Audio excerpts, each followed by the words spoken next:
Thank you all. Okay, I can hear me, so I guess you can hear me.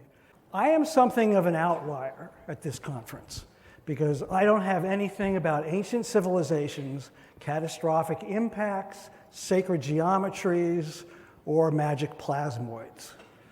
What I have is the deeply personal story of a strange odyssey that has taken me through some of the science of the 20th century.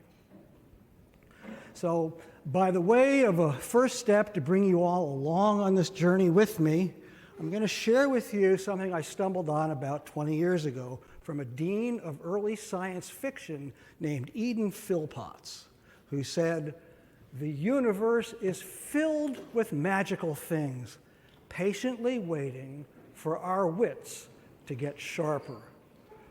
This has been a beacon for me that has at times guided me through what seemed like a dark and foreboding landscape. And I'm reasonably certain that all of you can sympathize with this sentiment, otherwise why would we be here at the Cosmic Summit? And I want to thank George here for including me in these proceedings. It's really an honor to be here. And I especially want to thank Stephanie Mark for holding my hand when I turned into a 4-year-old when I learned that I had to turn the presentation I had created with Keynote into PowerPoint. So by way of a preamble to what I'm going to share with you today, I'm going to show you the way that modern culture can predict the future. In 1905, a French magician by the name of Georges Méliès used the magic of a new medium called cinema to imagine what a trip to the moon might be like one day.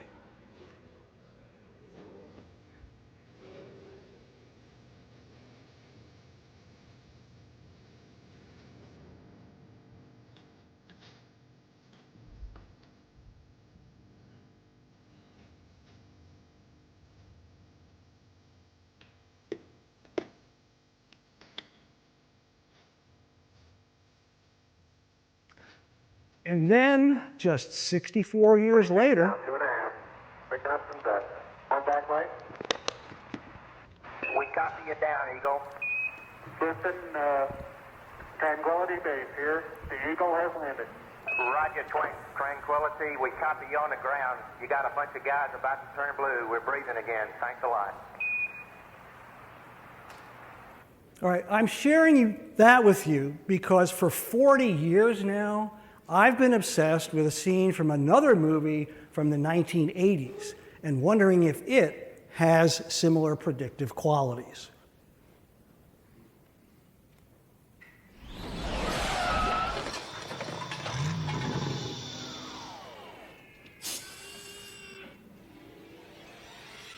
Marty! You've got to come back with me! Where? Back to the future! Wait a minute, what are you doing, Doc? I need fuel. Go ahead, quick, get in the car.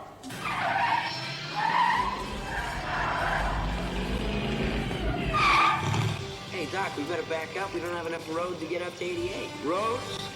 Where we're going, we don't need roads.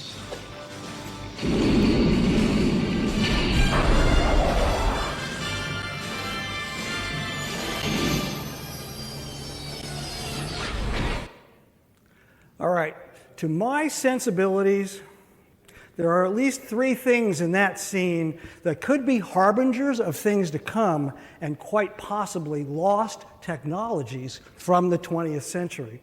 When he returns from the future, Doc Brown's DeLorean is powered by Mr. Fusion rather than the fission plutonium reactor that was a focus of the early part of the movie. And if you're familiar with the movie, then you know that something called the flux capacitor is central to the story. And finally, there is the curious coincidence of Doc Brown's name. And now you're probably wondering, who is this guy standing before you? And I am this guy. I grew up in Springsteen country, Monmouth County, New Jersey. I was a mostly mediocre student, but I had a bizarre affinity for a wide range of off-the-reservation ideas. And by the way, that's me right after I finished the first draft of this presentation and keynote, and that's me doing the conversion to PowerPoint. But I digress. What are my credentials? Well, I have a BA in communications. I am not an MS or a PhD. I may be ADD or OCD, but I don't think they award advanced degrees for that. But the reason I'm standing here today is because of something that happened to me and a story that I heard on this hillside overlooking the Pacific Ocean in the late summer of 1973. What happened that day planted the seed that later produced these two books, which are the biographies of these two obscure 20th century scientists. Their work, I firmly believe, is alluded to in that last scene that I just showed you from Back to the Future. In the summer of '73, I had just graduated with my BA in communications from Antioch College, and as a citizen of the '60s counterculture, I was interested in the alternative uses of the new portable video technology, the lug-it-on-your-shoulder version of what we all have in our pockets today. My primary guide for this work was a magazine called Radical Software, that was originally published out of New York, but that summer's edition came out of San Francisco because I would learn that is where video was invented in the 1920s. Within the pages of this Video City edition, I found a poem, The Electromagnetic Spectrum Blues, and I saw photos of television from the 1920s and 30s that I'd never seen before. And the poem, it turned out, was an elegy to a man I had never heard of before, Philo T. Farnsworth, who I would come to learn found the key to electronic video and single-handedly delivered television to the planet in the 1920s. By the time Farnsworth had reached his teens, it seemed only a matter of time before motion pictures would somehow be merged with radio and moving pictures would magically fly through the air. The earliest attempts at this miracle relied on electromechanical devices employing spinning discs and mirrors to achieve the effect of tearing an image down into its component elements and converting that into a stream of electricity. This is John Logie Baird, a Scotsman operating one of those early contraptions in the mid-1920s. You can practically see the wheels spinning. And this is as good as mechanical television ever got. Then, in the late 1920s, scientists across the globe, including Scottish inventor John Logie Baird, finally developed a technique to send moving pictures through the air. As they said at the time, "We have lit a candle that will never go out."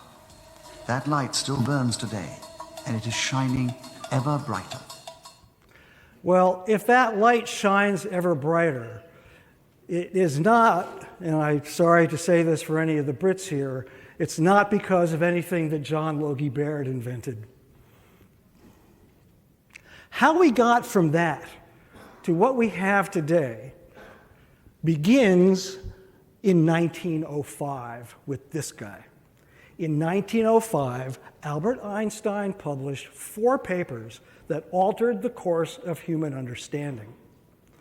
The first paper Einstein published in 1905 described the photoelectric effect, explaining how photons become electrons, or more precisely, how light becomes electricity. The second paper explained the behavior of particles in a fluid, proving somehow the existence of atoms and molecules. The third paper introduced one of Einstein's most famous theories, special relativity, which fundamentally altered our understanding of space and time. And the fourth paper introduced the most famous equation of all time, E equals mc squared, explaining the relationship between mass and gravity. This is the cosmological soup that nurtured many of the technological innovations of the 20th century. All right, now we come to the audience participation of today's program. I'm going to ask a question. I'd like to see a show of hands if you know the answer, but please don't blurt it out. Does anybody know for which of these 4 papers from 1905 Albert Einstein was awarded his Nobel Prize? All right. For those of you who didn't raise your hands, how many of you think it was number 3, special relativity? How many think it was number 4, E equals mc squared? I'm not getting a lot of hands here. Well, that's okay, because those are both trick questions. Because in 1921, Albert Einstein was awarded the Nobel Prize for the photoelectric effect. His suggestion that light is composed of discrete packets of energy, what Max Planck had called quanta, fixed the foundation of all the quantum mechanics that came after. And I'm going to draw a straight line from the photoelectric effect through E equals mc squared to what Doc Brown came back from the future with. That trajectory begins the year after Einstein's miracle year, when the boy with the unlikely name arrived on the planet. And though he was born in this crude log cabin, Philo Farnsworth arrived on the planet at a time when relativity and quantum mechanics had already arrived. And that is an accident of fate that uniquely prepared him when he confided in his father his heart's desire that he might have been born an inventor. And television, he thought, might be a good thing to invent, to launch a career as an inventor. To that end, Philo learned all he could about electrons and how they could be deflected by electromagnets in something called a cathode ray tube. It's important to note here that turning electricity into light, as you see in these illustrations, that's the easy part of the equation. Turning light into electricity was always the missing piece of the puzzle. And how that finally happened is described in chapter 1 of The Boy Who Invented Television, which I'm going to read for you now. Here we go. While the great minds of science, financed by the biggest companies in the world, wrestled with 19th century answers to a 20th century problem, the summer of 1921 found Philo T. Farnsworth, age 14, strapped to a horse-drawn disc harrow, cultivating a field row by row, turning the soil, and dreaming about television to relieve the monotony. As the open summer sun blazed down on him, he stopped for a moment and turned around to survey the afternoon's work. In one vivid moment, everything he had been thinking about synthesized in a novel way, and a daring idea crystallized in this boy's brain. As he surveyed the field he had just plowed one row at a time, he imagined trapping light in an empty jar and transmitting it one line at a time on a magnetically deflected beam of electrons. In the spring of 1922, Farnsworth drew this sketch for his high school science teacher. This is the image dissector, the first camera tube. And while we take video entirely for granted today, this was a breakthrough of epic proportions at its time.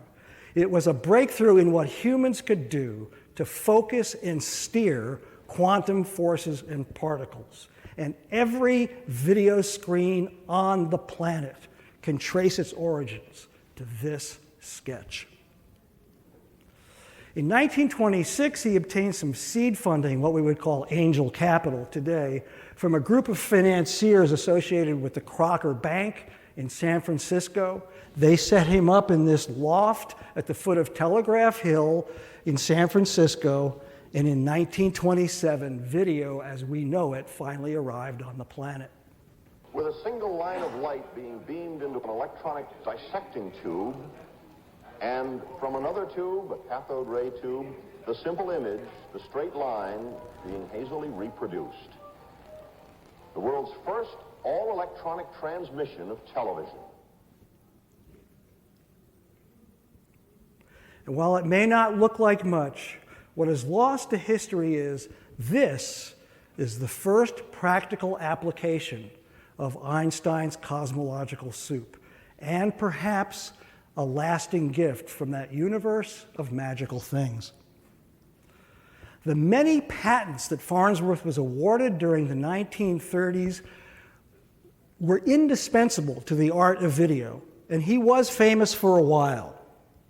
Commercial television was introduced to the world at something of a stunt that David Sarnoff, the president of the Radio Corporation of America, pulled at the New York World's Fair in 1939.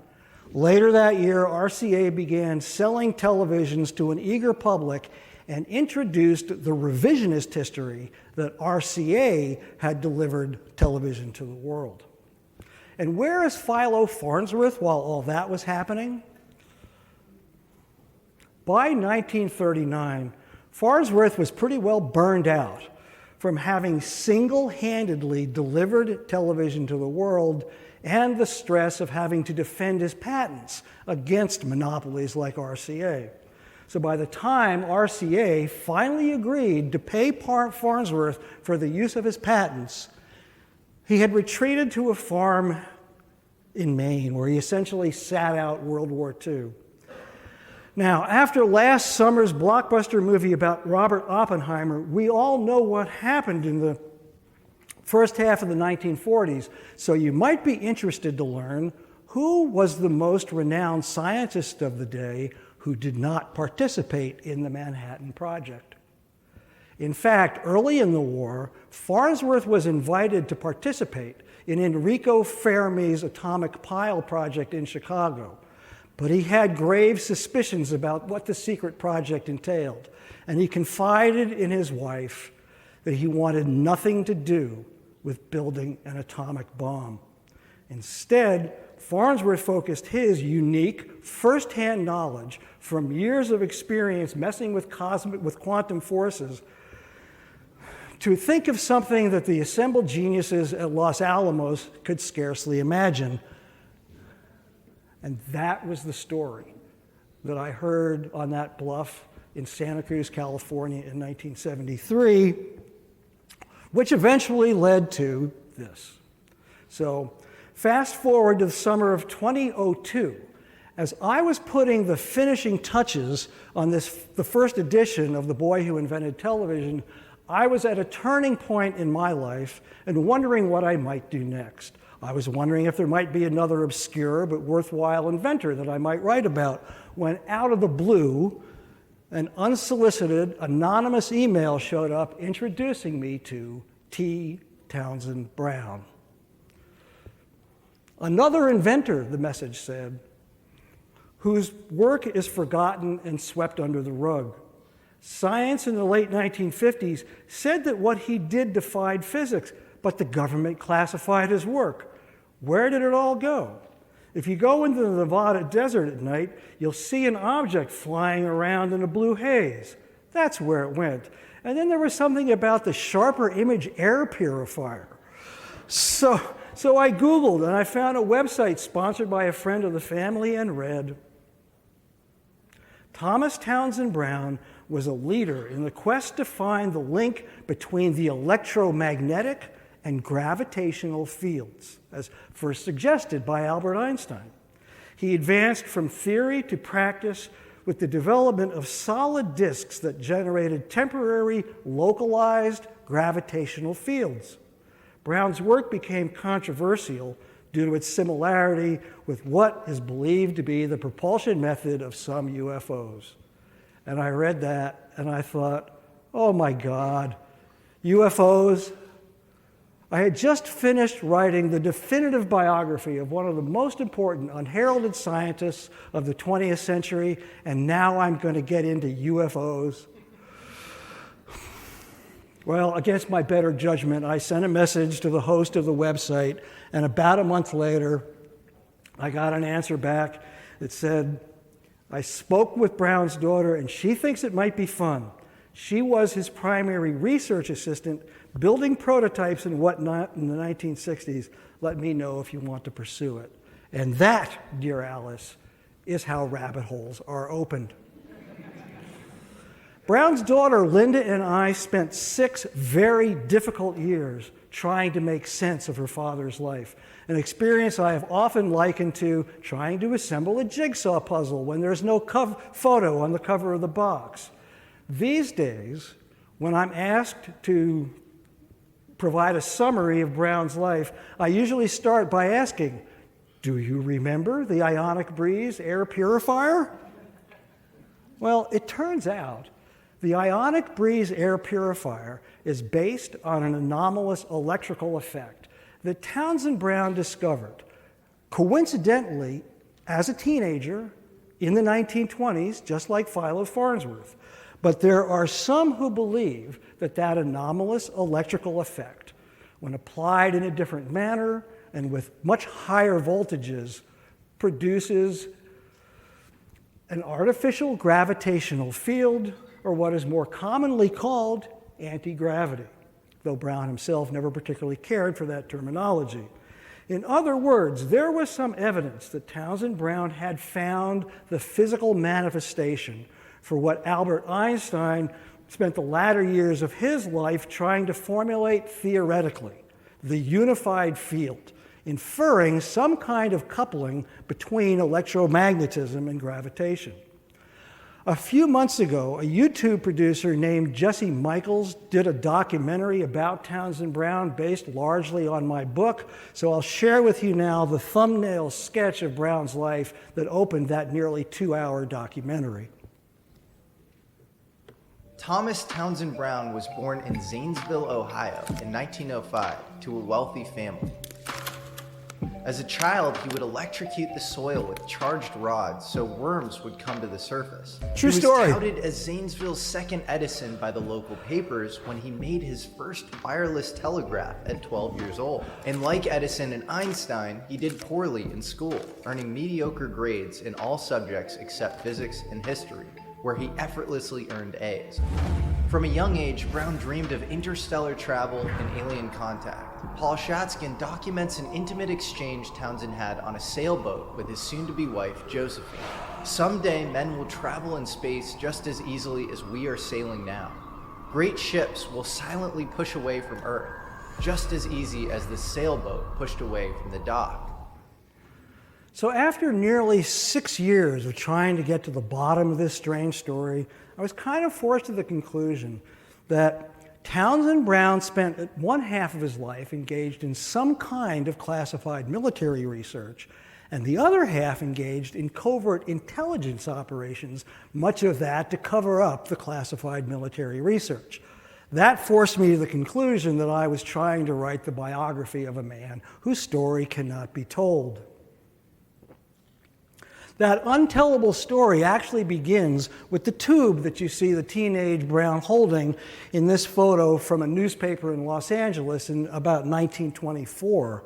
This is a Coolidge X-ray tube, and we are talking about Townsend Brown today because he noticed that when the tube was suspended in a harness rather than hard-mounted in a chassis, it seemed to lurch in one direction when a voltage was applied.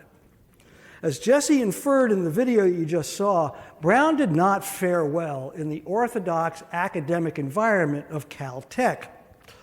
So he continued his studies at Denison University in Granville, Ohio, which among other things was home to one of the finest academic astronomical observatories in the world. And there he found a sympathetic ear in the director of the Swayze Observatory, Dr. Paul Alfred Byfeld, who shared Brown's curiosity about gravitation and Einstein's recently verified theory of general relativity, about which I'll say a little more later. They were both aware of Einstein's ensuing quest to find the unified field, and they wondered how such a theory might be applied in practice. A pivotal exchange took place when Brown asked Byfeld if a coupling did exist, What instrument might it resemble? And without hesitation, Biefeld said, a capacitor. Can you see where I'm going with this now? Just as Philo Farnsworth had used a vacuum tube to harness Einstein's photoelectric effect, Biefeld and mostly Townsend Brown proposed to use a capacitor to harness general relativity. In its basic configuration, a capacitor is a device that can store an electric charge. But it's really the unheralded workhorse of all electronic circuits. Among the capacitor's many functions are storing, filtering, timing, coupling, decoupling, signal processing, and, Biefeld and Brown would have us believe, generating an artificial gravitational field. Once again, I'll let Jesse Michaels explain it all for you. The Biefeld-Brown effect is an anomalous physics principle at the heart of this story, and it also invites the most controversy. The basic experiment involves placing a neutral insulator, or dielectric, between two metal plates, one positively charged and the other negative. For greater thrust, the positive plate should be smaller than the negative plate. So the whole system is called an asymmetric capacitor because of the different plate sizes. When a high direct current in the megavolt range is applied to the system, the negative plate starts to chase the positive plate. This happens even if the positive plate is placed skywards. In other words, the negative to positive thrust seems to beat gravity. By 1929, Brown was writing about what he could do with the Biefeld-Brown effect. He called the coupling effect electrogravitics, and the devices he built he called gravitators. In 1930, Brown joined the Navy, and by 1932, he was developing projects for the Naval Research Labs, not the least among them a marine propulsion system that sounds strangely like something that Tom Clancy later used as the pivotal plot device in a movie called The Hunt for Red October. But again, I digress. Brown was still working with the NRL in 1933 when he was recruited to join a marine expedition to the Caribbean sponsored by the Smithsonian Institution aboard this large private vessel owned by Eldridge Reeves Johnson. Johnson was the founder of the Victor Talking Machines Company and one of the richest men in the world. Now, anybody who's familiar with a hoax called the Philadelphia experiment will make note of the name Eldridge, but you are not going there today or ever if I have anything to say about it. But this is where the Townsend Brown story starts getting really weird.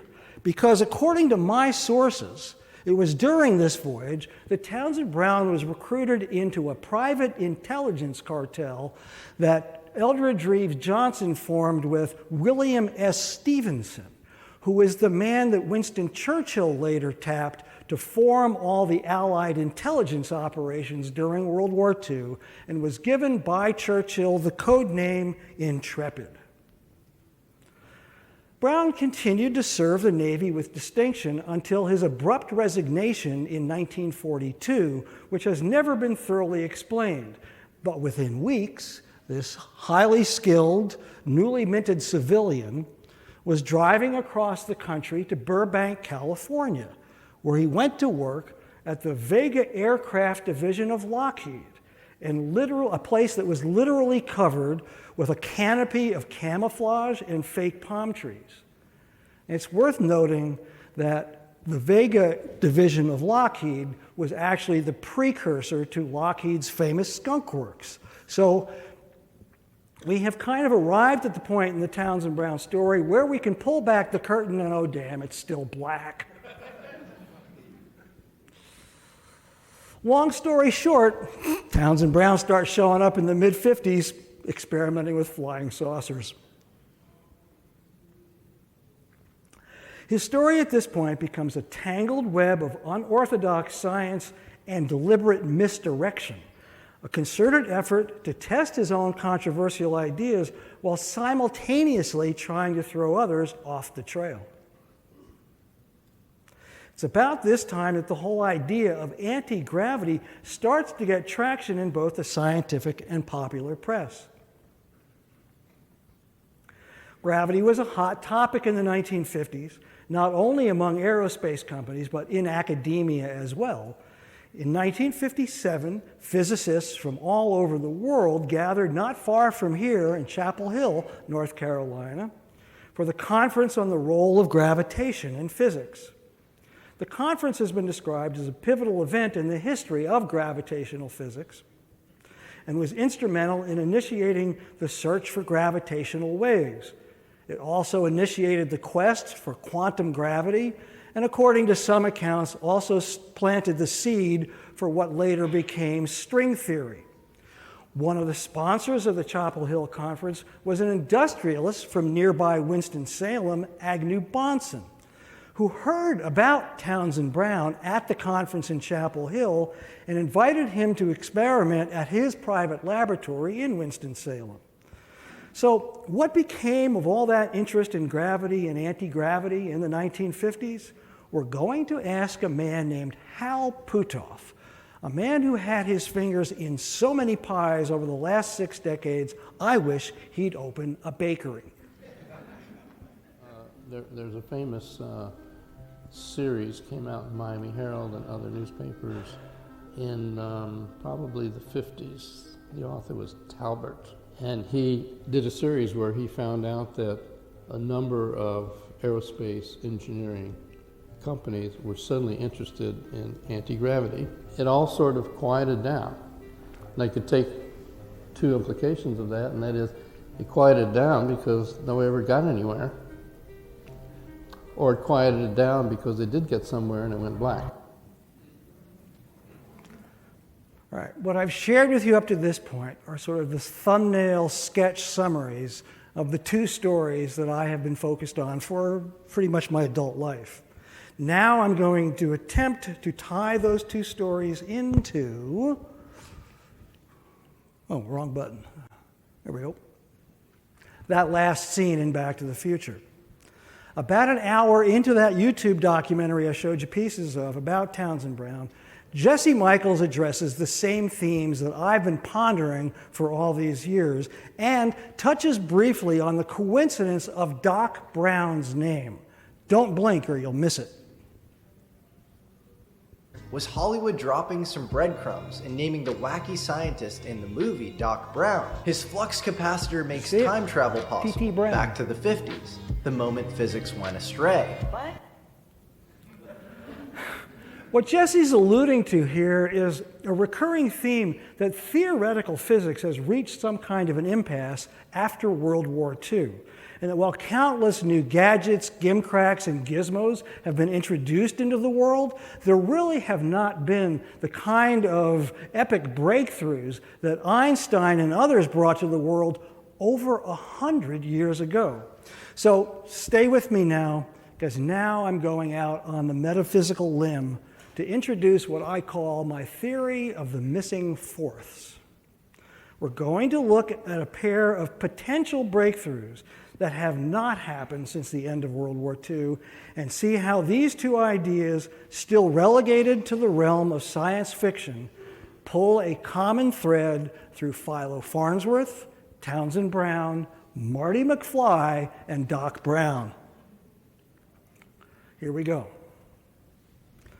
Modern science tells us that there are 4 fundamental forces in the universe: electromagnetism, the weak nuclear force, the strong nuclear force, and gravitation. Here we should stop to remember, particularly in this environment, that humans have walked the earth for over 100,000 years, but we have only gained any mastery of these fundamental forces in the last 300 years. And the hell of it is, we've only gained any mastery of 3 of them. It wasn't until the late 18th and 19th centuries that scientists began to understand and harness electromagnetism, without which we might still be living in some semblance of the 17th century. Over the course of the next 100 years, the line of inquiry that started with electricity led subsequent generations of scientists to identify first the weak nuclear force, which finds utility in medical imaging or the radiological treatment of cancer. And finally, we mastered the strong nuclear force. That's your nuclear reactors and bombs. That leaves gravitation. And whatever happened to the research in the 1950s, there's no denying that here on the civilian level, we don't know much to do with gravity besides fall down and drop things. So some sort of gravity control is what I'm calling the first missing fourth. To find the second missing fourth, we're going to back up for a moment and look at the third of those fundamental forces, the strong nuclear force. This is the force that overcomes the natural tendency of like-charged particles to repel each other. It's what holds atomic nuclei together, and it's what Einstein defined when he said that E equals mc squared. Just as there are four fundamental forces, conveniently, there are four ways to release the power that binds atomic nuclei. Two involve fission, that's splitting heavy atoms, and two involve fusion, that's combining light atoms. Two are explosive, and two are controlled. The first to be harnessed was controlled fusion, as illustrated here, with the atomic pile that Enrico Fermi built in 1942 as part of the Manhattan Project. That led 3 years later to the first atomic bombs. So those are your fission processes, your controlled and your explosive. When it comes to fusion, we figured out how to explode a fusion device with the first hydrogen bomb in 1952. Now it's 72 years later, and we have yet to close the circle by finding a way of controlling nuclear fusion. That's the other missing fourth, controlled fusion. And the irony is that fusion is the most abundant force in the entire universe. It burns at the heart of our sun and every star in the heavens. If it can ever be harnessed on Earth, fusion offers the prospect of a relatively clean, safe, and abundant source of energy. But the insurmountable challenge of fusion is the riddle that asks, how do you bottle a star? What kind of container can you build where the heat doesn't destroy the container, nor the container extinguish the star? Okay, that's the riddle that I heard on that hillside in Santa Cruz in 1973, which planted the seed for all the work that I've done now and the stories that I'm sharing with you now. I spent that afternoon in the company of somebody who knew the family of Philo T. Farnsworth. We'll just call him Johnny. And Johnny shared with me a story that he had heard from Philo T. Farnsworth III, which I'm going to attempt to share with you now. And to facilitate that sharing, I'm going to ask you all to close your eyes. I want you to close your eyes so that you can imagine in your mind's eye what happened in my mind's eye when I heard that story in 1973. And if you don't want to close your eyes, you can just stare at this dark screen and imagine a small basement laboratory where Philo Farnsworth, now in his late 50s, works alone in a laboratory with something glowing under a bell jar, while his young son stands just outside the door and watches as his father throttles up the impossible, man-made, thermonuclear star in a jar. Together, father and son watch the vibrant, shimmering light. And when he is satisfied that he has seen what he needs to see, the father shuts off the machine and begins to dismantle it. He removes a critical piece and places it somewhere nobody will ever find it. All right, you can open your eyes now, and I will show you what I learned in the years that followed after I heard that story. Imagine this small basement laboratory where Philo Farnsworth works alone. His young son stands outside the door and watches as his father throttles up the impossible, man-made, thermonuclear star in a jar. Together, father and son watch the vibrant, shimmering light. And when he is satisfied that he has seen what he needs to see, the father shuts off the machine and begins to dismantle it, removes a critical piece, hides it somewhere nobody will ever find it, and takes the secret to his grave. While his contemporaries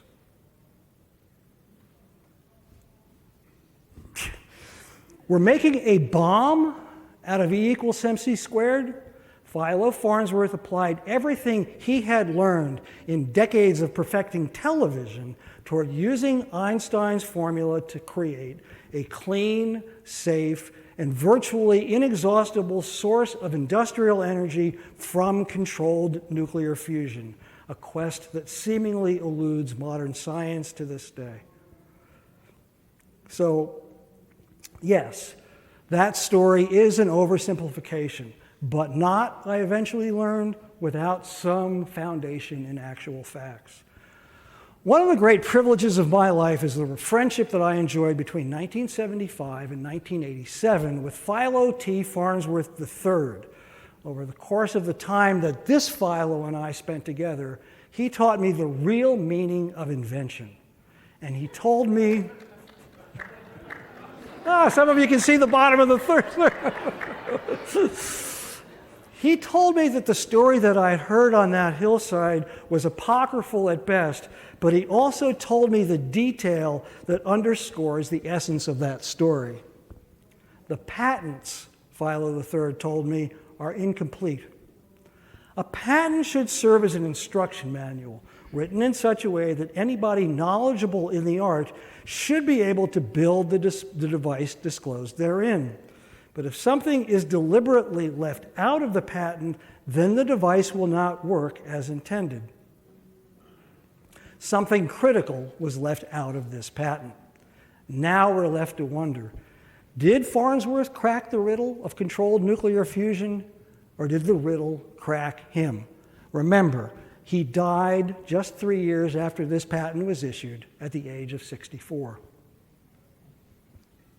So no, it's not exactly Mr. Fusion, but that was from some time in a fictional future. And this is from 60 years in the actual past. According to one of Farnsworth's colleagues that I spoke with, a model similar to this was capable of producing over 1 trillion fusion reactions per second. Not quite break even, he said, but we were very close. 4 years ago, several people with a strong interest in the Farnsworth approach to fusion gathered in the Los Angeles home of Phil Savinick, that's Phil on the right here, where the Farnsworth family archives are stored, and we hope at this point just temporarily. There we found all of Farnsworth's lab notes and several early models of the fuser, including the remains of this very first prototype. But what surprised us the most was a journal none of us had ever seen before, which must have been buried somewhere in a box for over 50 years. The journal was labeled simply Notes, and when we opened the bound journal, we were surprised to find that 6 or 7 pages had been torn out. And you don't do that with bound laboratory journals. You don't tear pages out. All that was left was 1 page that had any writing on it, and all it said, in Pem Farnsworth's own hand, the ideas, his last ideas he considered too confidential to leave a record of. He felt the world of humanity was not ready for his last gift, and maybe not worthy of it. I believe the Farnsworth fuser foretells the first element of that last scene in Back to the Future, pulled from the actual past and projected into the fictional future. So what about the other element of that last scene, the time machine driven by a flux capacitor? Okay, this is a little more of a stretch, so bear with me. Remember what Dr. Byfeld said when Townsend Brown asked him what instrument might demonstrate the link between electricity and gravity? A capacitor.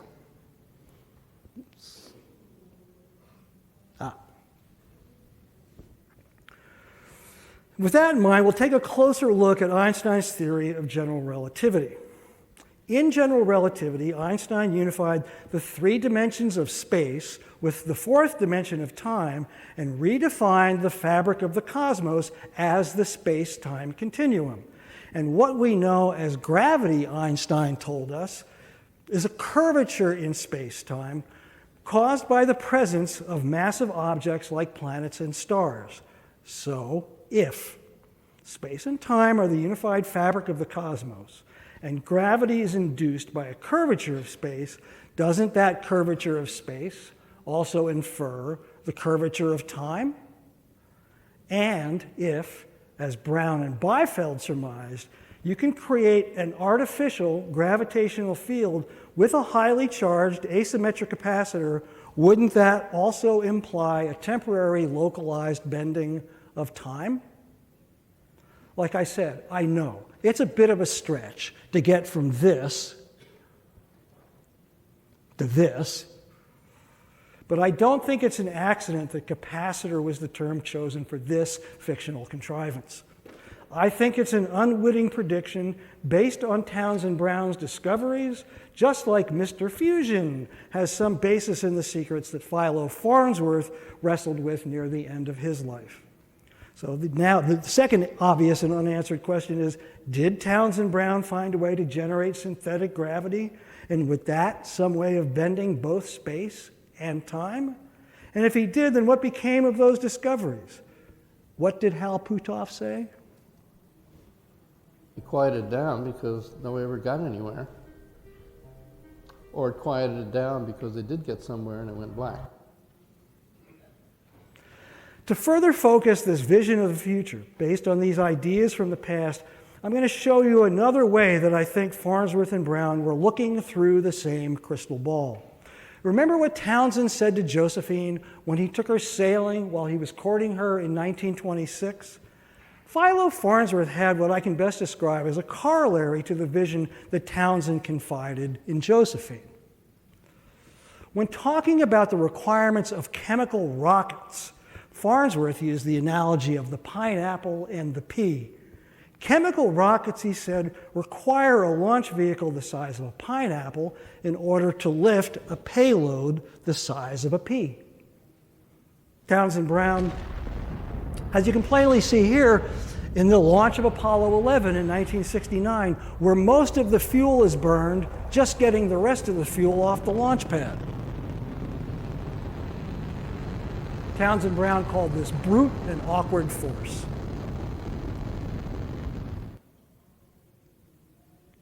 Say what you will about chemical rockets, but it did get us this. But again, I digress. With fusion, Farnsworth envisioned that ratios would be reversed, and a power unit the size of a pea would be able to lift a payload the size of a pineapple. I don't know that Farnsworth was thinking specifically in terms of gravity control, but it's not hard to see the commonality in these two visions. So here we are with these two ideas, what I call the missing fourths, that between them express this shared vision which seems to be within our reach, but remains beyond our grasp. Everything I've learned in the 5 decades since I sat on that hillside in Santa Cruz convinces me that with the fusor, Farnsworth found the one missing fourth in the form of a compact atomic dynamo capable of generating the megawatts Townsend Brown would need to achieve the other missing fourth, some kind of gravity control in the confines of a navigable vessel. Extend that scenario to the logical conclusion expressed in general relativity, and you arrive at that universe of magical things still waiting for our wits to get sharper. Speaking of sharpening our wits, I mentioned a few minutes ago that it's only in the past 300 years that mankind has achieved any mastery of these fundamental forces. I thought about that the moment I saw this scene from the movie Oppenheimer.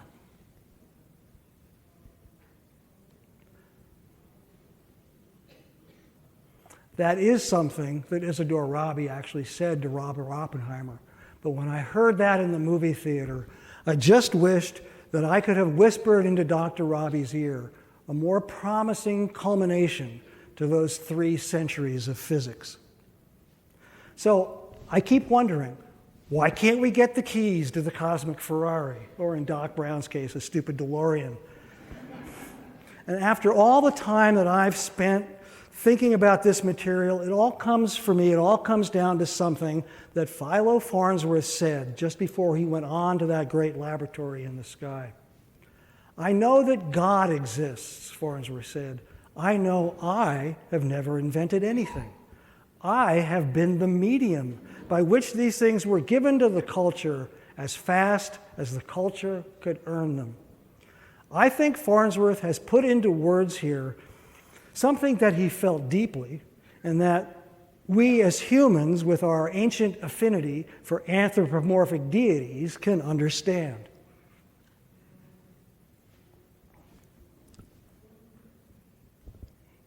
That despite our abiding faith in humanity's cosmic destiny, there are forces at work here beyond what we can rationally perceive. And while I hate that this makes me seem moralistic and utopian, I believe the implication is clear, that before humans can ascend to the cosmos, we're going to have to earn it. I don't know. Maybe this is just all the output of an overactive imagination. Maybe I believe this stuff just because I think it's cool and I want to believe it. Maybe I've been too long down the rabbit hole. Maybe I'm stuck somewhere on the spectrum. I could be a victim of the Dunning-Kruger effect. But after spending most of my adult life marinating in these 2 stories, that's how it all adds up to me. I began this presentation with the last scene from a movie from 1985. Now I'm going to share with you the first scene from a movie from 1968, albeit with a little bit of editorial commentary.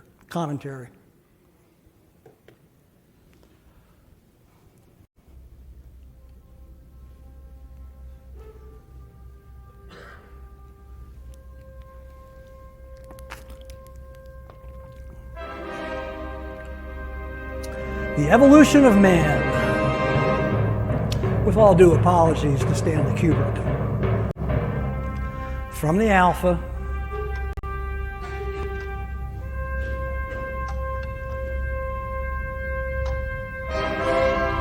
to the Omega.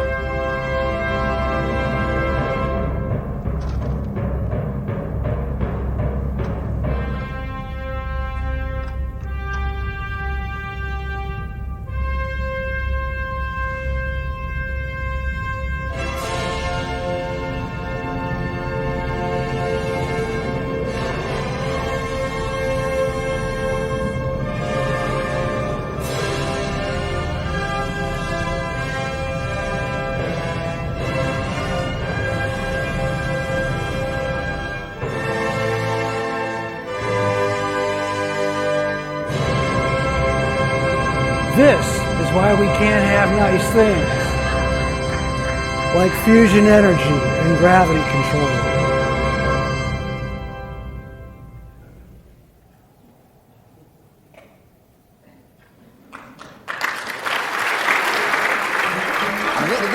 That's all, folks.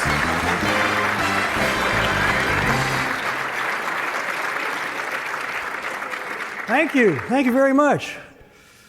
So, any questions? We got, I don't know, a few minutes. Where do I buy the book?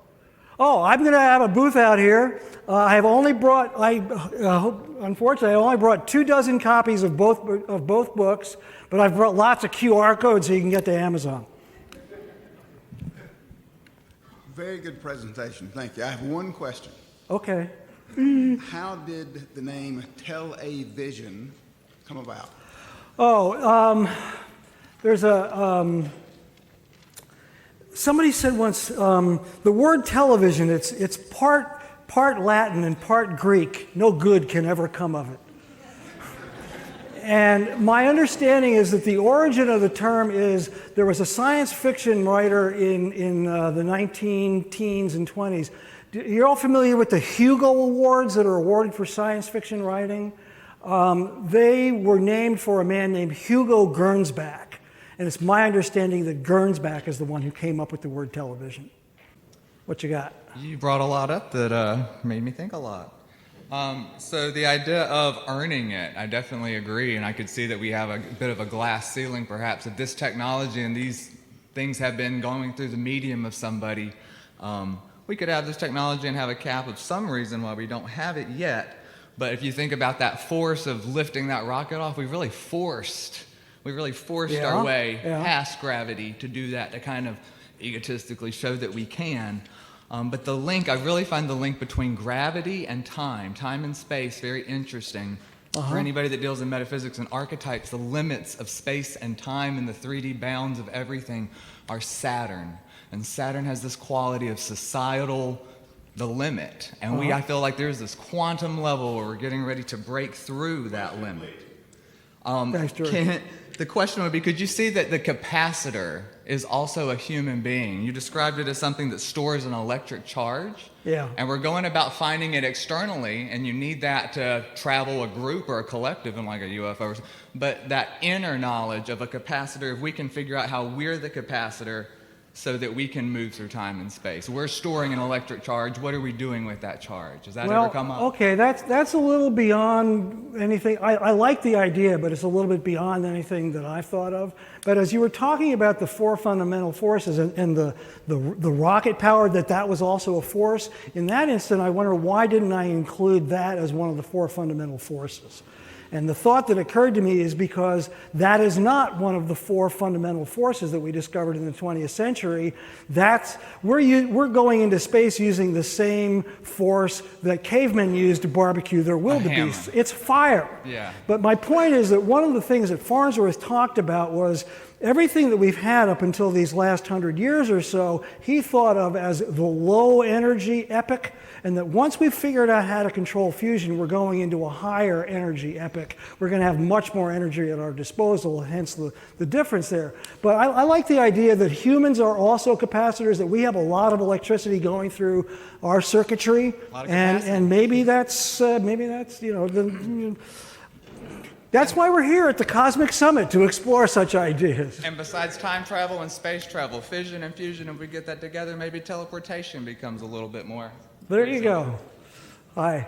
Hi, thanks. Great talk. I know you said you weren't much of an ancient history guy, but I'm wondering if in your research the Vimana came up at all, or ideas of ancient Indian. Yeah, actually it did. I have learned of the Vimanas during the time when I was doing all the Brown research.